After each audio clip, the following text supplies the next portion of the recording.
हम आपको यूनिट 2 का इंटेलिजेंस चैप्टर पढ़ा रहे थे। इंटेलिजेंस चैप्टर में आपको बुद्धि क्या होती है, बुद्धि लब्धि क्या होती है, इसके बारे में मैंने आपको बताया। इससे आगे हम बढ़ते हैं, जिसके तहत हम आपको इमोशनल इंटेलिजेंस बताएंगे, जो आपके पाठ्यक्रम में है। इमोशनल इंटेलिजेंस बेसिकली दो शब्दों से बना है, एक इमोशनल, दूसरा इंटेलिजेंस। आप पिछली कक्षाओं में ग्रोथ एंड डेवलपमेंट चैप्टर पढ़े थे, जिसमें इमोशनल डेवलपमेंट के बारे में पढ़े थे, संवेगात्मक विकास। सबसे पहले संवेग क्या होता है, मनुष्य के अंदर में संवेग क्या होता है, इसको हम समझेंगे। हमारे शरीर में दो चीज़ें होती है, एक मस्तिष्क, दूसरा हृदय।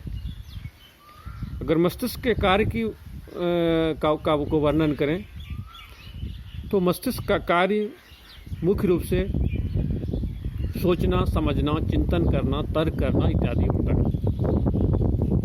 जो कि मस्तिष्क का काम होता है। और अगर हृदय की बात करें तो हमारे अंदर में जो दया है, करुणा है, क्रोध है, साहस है, ये सारी चीज़ें हृदय में होती है, ये मस्तिष्क में नहीं होती है। आपको पता है, मस्तिष्क की ताकत जो होती है वो आईक्यू से निर्धारित की जाती है। जिसका आईक्यू जितना अधिक होता है उसका मस्तिष्क उतना ही तेज होता है, और जिसका आईक्यू जितना कम होता है उसका मस्तिष्क उतना ही कमज़ोर होता है। ये चीज़ें मैंने आपको भी बताया। लेकिन और इसी के तहत विने, साइमन, टर्मन इत्यादि ने बुद्धि लब्धि के बारे में बताया था कि मनुष्य जो एक दूसरे से अलग होता है, मनुष्य के अंदर की जो प्रतिभा होती है वो मुख्य रूप से उसके बुद्धि पर डिपेंड करती है। जिसकी बुद्धि जितनी तेज होती है उसकी प्रतिभा उतनी ही अधिक होती है, उतनी ही मजबूत होती है। लेकिन कई रिसर्च के बाद ये समझा गया कि बुद्धि जो है मनुष्य की सबसे बड़ी चीज़ है मनुष्य के विकास के लिए, मगर उसमें एक चीज़ और होती है जो मनुष्य के विकास में सहायक होता है। वो होता है संवेगों पर नियंत्रण या संवेगात्मक नियंत्रण। और इसी को डेनियल गोलमैन ने संवेगात्मक बुद्धि का नाम दिया, इमोशनल इंटेलिजेंस, जो कि आपके पाठ्यक्रम में है। अब जाहिर बात है कि संवेग मुख्य रूप से हमारे अंदर की एक तनाव की अवस्था होती है, एक लहर की अवस्था होती है, जिसमें क्रोध, भय, लज्जा, ईर्ष्या, द्वेष, ये सारी चीज़ें उसमें होती है। लेकिन ये चीज़ें हर मनुष्य में अलग अलग स्तर से होता है, अलग अलग रूप में होता है, अलग अलग लेवल का होता है। आप देखते होंगे कोई व्यक्ति बहुत जल्दी क्रोधित हो जाता है, कोई व्यक्ति में काफ़ी धैर्य होता है। आप नेपोलियन बोनापार्ट को जानते हैं, उनका साहस विश्व प्रसिद्ध है। तो गोलमैन साहब का मानना था कि केवल आईक्यू मजबूत होने से कोई भी मनुष्य की जो शक्ति है वो आप नहीं आंक सकते हैं। कोई बुद्धि में तेज है तो ये नहीं कह सकते हैं कि वह एक ऑल अराउंड डेवलपमेंट पर्सन है, बल्कि संवेगात्मक बुद्धि भी इसमें महत्वपूर्ण भूमिका निभाती है। अब इसको हम विस्तृत रूप में समझेंगे। जैसा कि आप जान रहे हैं कि emotional development, emotional intelligence, emotional यानी संवेग, इंटेलिजेंस यानी बुद्धि।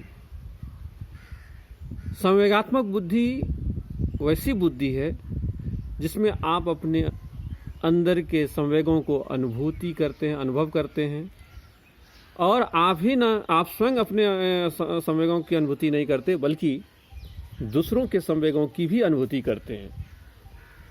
क्योंकि जब कोई व्यक्ति आपके सामने होता है तो उसके हाव भाव से आपको ये पता चल जाता है कि ये आदमी क्रोधित है, ये आदमी लजालू है, ये आदमी साहसी है, ये आदमी मुखर है, ये आदमी दयालु है। ये क्या है आपको ये समझ में आती है, लेकिन ये समझ सभी की समान नहीं होती है। कुछ व्यक्ति की समझ इस क्षेत्र में बहुत ज़्यादा होती है। कोई व्यक्ति उसके सामने खड़ा हो जाता है, पता कर लेता है कि ये आदमी क्रोधित है, ये आदमी कुछ और सोच रहा है, ये आदमी दयालु है, ये आदमी ईर्ष्यालु है। ये वही कर सकता है, ये वही समझ सकता है जिसकी इमोशनल इंटेलिजेंस मजबूत होती है। और जिस प्रकार से आईक्यू सोचने, समझने, चिंतन करने, तर्क करने को मजबूती देता है, उसी प्रकार ईक्यू यानी इमोशनल इंटेलिजेंस, इमोशनल क्वोशेंट भी किसी व्यक्ति के बारे में, उसके संवेगात्मक संतुलन के बारे में बताता है।